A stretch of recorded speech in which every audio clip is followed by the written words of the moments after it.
Welcome back. You are listening to the home of forbidden romances. Prepare yourself, because tonight's story will leave you breathless.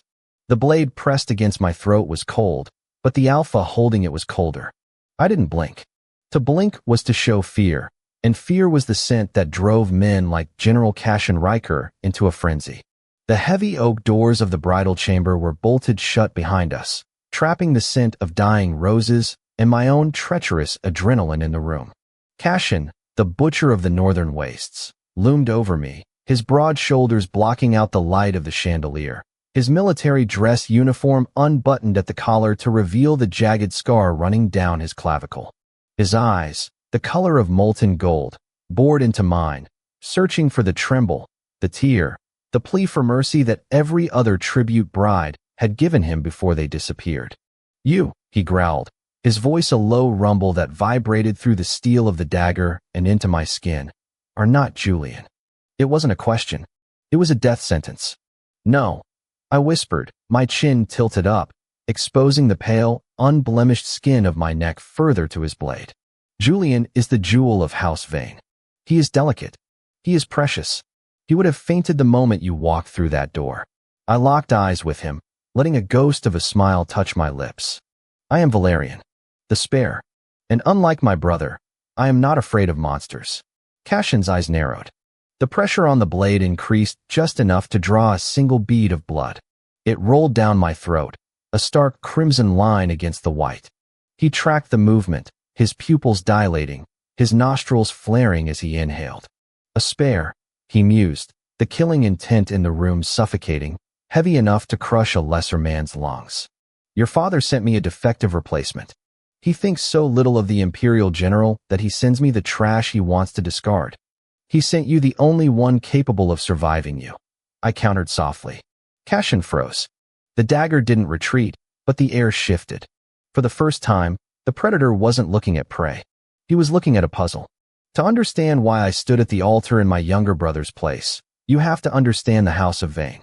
We were an aristocratic family in decline, clinging to the edges of the imperial court like barnacles on a sinking ship. My father, Duke Vane, was a man of ambition but little talent. His only currency was his children. Julian, my younger brother, was the perfect omega. Soft, pliable, smelling of sweet vanilla and rain. He was the golden ticket, the one destined to marry a high-ranking prince or a wealthy duke to restore our family's fortune. I was different. My pheromones were faint, smelling of bitter espresso and old parchment. I was sharp-tongued, too tall, too cynical, and entirely uninterested in submission. I was the disappointment, the disposable omega. When the imperial decree arrived, demanding a tribute bride for General Cassian Riker to secure the loyalty of the northern armies, the capital went silent. Riker wasn't a man, he was a war machine. Rumors swirled that his pheromones were so potent, so aggressive, that they drove his previous partners into madness. He was an Enigma Alpha, a genetic anomaly of pure destruction. Sending Julian to him would be like feeding a dove to a viper. I found Julian weeping in the greenhouse 3 nights before the wedding. He was hyperventilating, clutching the hem of his shirt, terrified of the beast he was to marry. "I can't do it, Val," he had sobbed into my chest. "They say he breaks people just to hear the sound. I'll die. I know I'll die." He was right. Julian wouldn't survive a night. And while I held no love for my father, I loved my brother. He was the only soft thing in my hard life. "Hush," I had told him, stroking his hair. "You won't have to." The plan was simple, if suicidal. Veils were heavy in the northern tradition. By the time the general lifted it, the vows would be sworn. My father had been furious when he found out minutes before the ceremony, his face purple with rage, but it was too late. To pull me back would be to insult the general. He had to let the play continue, praying that Riker would simply kill me quietly and save the family the embarrassment. Now, in the dim light of the general's fortress, I waited for that quiet execution. Cassian slowly withdrew the blade. He brought the steel to his lips, his tongue darting out to taste the single drop of my blood that coated the edge. The gesture was so intimate, so violent, that a shiver raced down my spine that had nothing to do with fear. "Surviving me," Cassian repeated, stepping back. He sheathed the dagger in one fluid motion. Arrogance looks good on you, Valerian. But words are wind. You entered the viper's nest wearing another bird's feathers. Tonight, you sleep on the floor. If you are still breathing by morning, perhaps I will decide not to snap your neck. He turned his back on me, stripping off his heavy military coat. The display of dismissal was absolute. He didn't see me as a threat. He didn't see me as a partner. I was an annoyance. I watched him, my heart hammering against my ribs like a trapped bird. I walked over to the velvet chaise lounge in the corner, sat down, and crossed my legs. The floor is cold, General, I said, my voice steady. And I am technically your husband. I'll take the couch. Cashin paused mid-stride. He looked over his shoulder, a dark eyebrow quirked. For a second, the oppressive weight of his alpha aura flared, a test of dominance. It hit me like a physical wave, a scent of ozone, burnt wood, and iron. It was meant to make me kneel. I gritted my teeth, digging my nails into my palms, and held his gaze. I refused to look away. A low, dark chuckle escaped his throat. Sleep with one eye open, little spare. The weeks that followed were a cold war within the stone walls of the Riker estate. The fortress was a reflection of its master, brutal, efficient, and devoid of warmth. The servants moved like ghosts, terrified of drawing attention. They refused to look me in the eye, whispering behind their hands about how long the counterfeit bride would last. I didn't care about the gossip. I had a war to survive. I quickly realized that Cashin Riker was rarely home. He spent his days at the military command center and his nights training in the courtyard until his body was exhausted. When we did cross paths, it was at dinner, sitting at opposite ends of a long mahogany table. He tested me constantly. One evening, he placed a glass of wine in front of me. A gift from the Southern delegation, he said, his voice devoid of emotion. They say it has a kick. I looked at the wine. The color was a shade too dark, the viscosity slightly off. I swirled the glass, bringing it to my nose. Under the bouquet of grapes, there was the faint, acrid scent of almond. Arsenic. I looked up at him. He was cutting his steak, watching me from under his lashes. A bold vintage, I said calmly. I picked up the glass, walked the length of the table, and poured it into the potted plant beside his chair. But I prefer water. And you should fire your taste tester, General. He's letting the Southern delegation insult you. Cashin stopped eating. He looked at the wilting plant, then at me. You knew? I studied poisons. I replied, returning to my seat. A disposable son has to learn how to be useful. Or at least, how not to be easily disposed of. Why didn't you accuse me? He asked, leaning forward. You think I tried to poison you? Did you? No. Then why would I accuse you? I picked up my fork. If you wanted me dead, Cashin, you wouldn't use poison. You'd do it with your bare hands. You're too arrogant for subtlety. The silence stretched, heavy and thick. Then, shockingly, the corners of his mouth twitched. It wasn't a smile, not yet, but the ice had cracked. Eat your dinner, Valerian. That night, for the first time, he didn't lock his bedroom door. The turning point came a month into our sham marriage. The Empire was in a state of unrest. Rebel factions were targeting the military elite, and Riker was the primary target. I knew the risks, but I didn't expect the attack to come from within. I had been in the library, organizing the general's chaotic records, a task I had taken upon myself out of boredom when the wave of pheromones hit me. It wasn't normal. It was a deluge. A tsunami of distress and rage. Alphas of Cashin's caliber were prone to rut frenzies, a biological state where their instincts overrode their logic, turning them into violent berserkers if not soothed by a compatible Omega. But Cashin had no compatible Omega. His levels were too high. I dropped the files and ran. I found him in the West Wing, in his private dojo. The room was destroyed. Weapons racks were overturned, the training dummies shredded. Cashin was on his knees in the center of the debris, clutching his head, a guttural roar tearing from his throat. His skin was flushed fever-bright, his veins bulging black against his neck. The air was so thick with his power it felt like walking through molasses. My knees buckled, my own Omega instincts screaming at me to submit, to hide, to flee. He will kill you, my mind screamed. He doesn't know who he is right now. I forced myself to stand. I had taken Julian's place to save him. If I ran now, I was no better than the father who sold us. Cashin, I shouted, pushing through the pressure. He snapped his head up. His eyes were gone, replaced by pools of black void. He snarled, a sound more animal than human, and lunged. He moved faster than thought. One moment he was across the room. The next, his hand was wrapped around my throat, slamming me against the stone wall. My vision starred. The breath was crushed out of me. His grip was iron, his intention clear, elimination of the threat. Cashin, I choked out, clawing at his wrist. Look at me. He didn't recognize me. He bared his teeth, the alpha command to break radiating off him. I couldn't match his strength. I couldn't fight him. I had to ground him. I stopped struggling. I let my hands fall to his shoulders, gripping his tunic. I closed my eyes and did the only thing I could. I released my own pheromones. Not the fierce scent he was used to, but the core of who I was. Bitter espresso. Old parchment. Calm. Stability. I am here, I gasped, forcing the words out despite the crushing grip. I am not afraid of you. I pressed my forehead against his feverish one. Come back. The scent hit him. Usually, Omegas smelled of flowers or sugar, cloying, sweet, weak. My scent was dark, earthy, and grounded. It didn't try to seduce him. It challenged him to be steady. Cashin froze. The black in his eyes receded, shrinking back to molten gold. He blinked, confusion warring with the rage. His grip on my throat loosened, just a fraction. Val, Arian, he rasped, his voice wrecked. I've got you. I whispered, my lungs burning as air rushed back in. You're safe.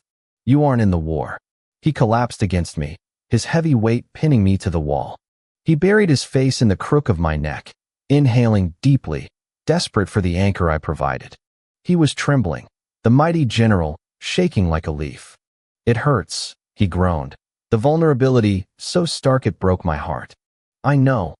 I murmured, my hand coming up to tangle in his sweat-drenched black hair. Just breathe. We stayed like that for hours, him slumped against me holding the monster who could snap me in half, until the fever broke. When he finally pulled back, his eyes were clear. He looked at the bruising on my neck, the shape of his own hand printed in violet against my skin.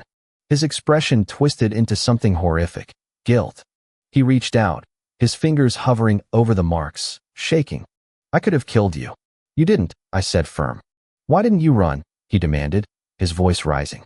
Why didn't you leave me to rot? Everyone leaves. Everyone runs.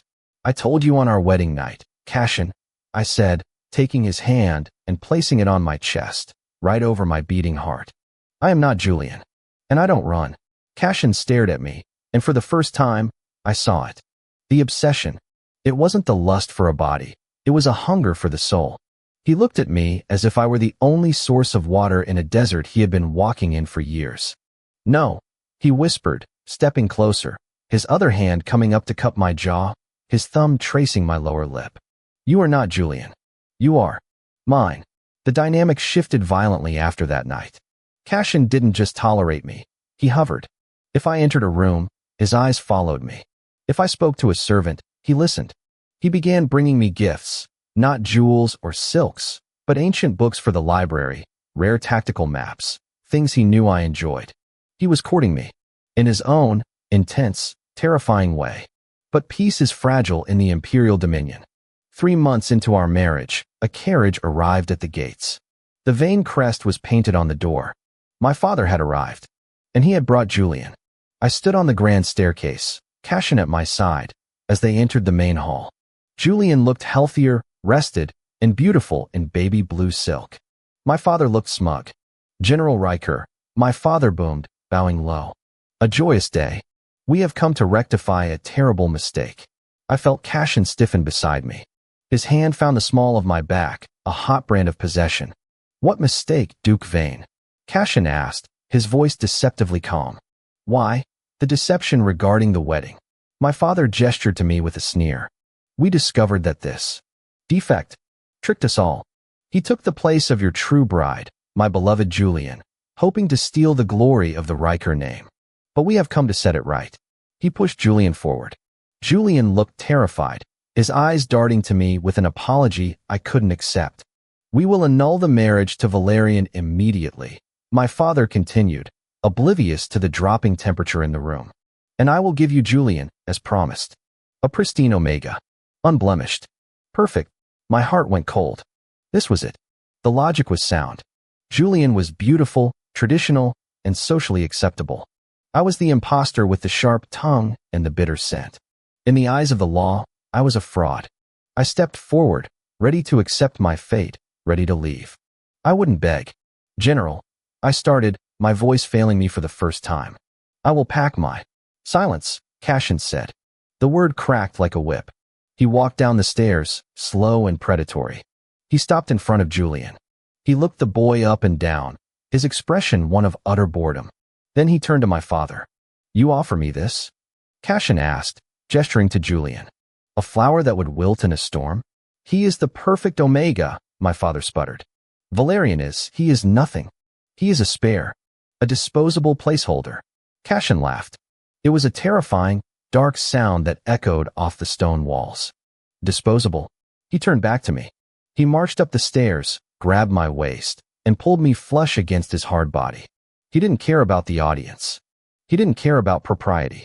You call him disposable, Cashin snarled at my father, his eyes glowing with suppressed alpha rage. I call him the only thing in this godforsaken world that is real. General, please, think of your lineage. My lineage requires strength. Cashin roared. You tried to sell me a glass ornament, but by accident, you gave me a diamond. You think I would trade a king for a pawn? He looked down at me, his gaze softening instantly, the transition jarring. Valerian is not a placeholder. He is my equal. He is the general's spouse. And if you ever dare to insult my husband in my home again, Duke Vane, I will raze your house to the ground. My father went pale, stumbling back. Julian looked relieved, tears streaming down his face, realizing he was free. Get out, Cashin commanded, not looking away from me. Before I forget that I am a civilized man. As the heavy doors slammed shut behind my fleeing family, the silence returned. But it wasn't cold anymore. Cashin cupped my face with both hands, his callous thumbs wiping away a tear I hadn't realized had fallen. You thought I would trade you? He asked, his voice rough with emotion. I am the spare, I whispered, the old insecurity bleeding through. Not to me, he swore, pressing his forehead to mine. Never to me. You are the only one who can handle the monster, remember? He kissed me then, not with the violence of the wedding night, but with a desperate, consuming hunger. It was a kiss of ownership, of devotion, of a promise sealed in blood and survival. I wrapped my arms around his neck, pulling him closer, deepening the kiss. The coffee and parchment mixed with the ozone and iron, creating a scent that was uniquely ours. I had walked into the lion's den expecting to be eaten. Instead, I had tamed the beast. And that is how the disposable Omega became the warlord's obsession. If you enjoyed seeing Valerian bring the Alpha General to his knees, destroy that like button. And tell me in the comments, would you forgive a family that sold you to a monster to save your sibling? I'll be reading your answers. Subscribe for the next chapter. Until then, prompt image. Prompt. Masterpiece, best quality, high-res, 1.2. Korean manhwa style, semi-realistic, digital art. 2 men, BL, Yaoi, man 1. Valerian, silver hair, slim build, sharp blue eyes, wearing elegant high-collared white Victorian suit, expression of calm defiance. Man 2. General Cashin, tall muscular build, black military uniform with gold epaulets, black hair undercut, jagged scar on neck, glowing gold eyes, possessive hand on Valerian's waist, looking down with obsession. Background is a dark, Gothic mansion hallway with moonlight streaming through tall windows, tension, dramatic lighting, cinematic composition, intricate details.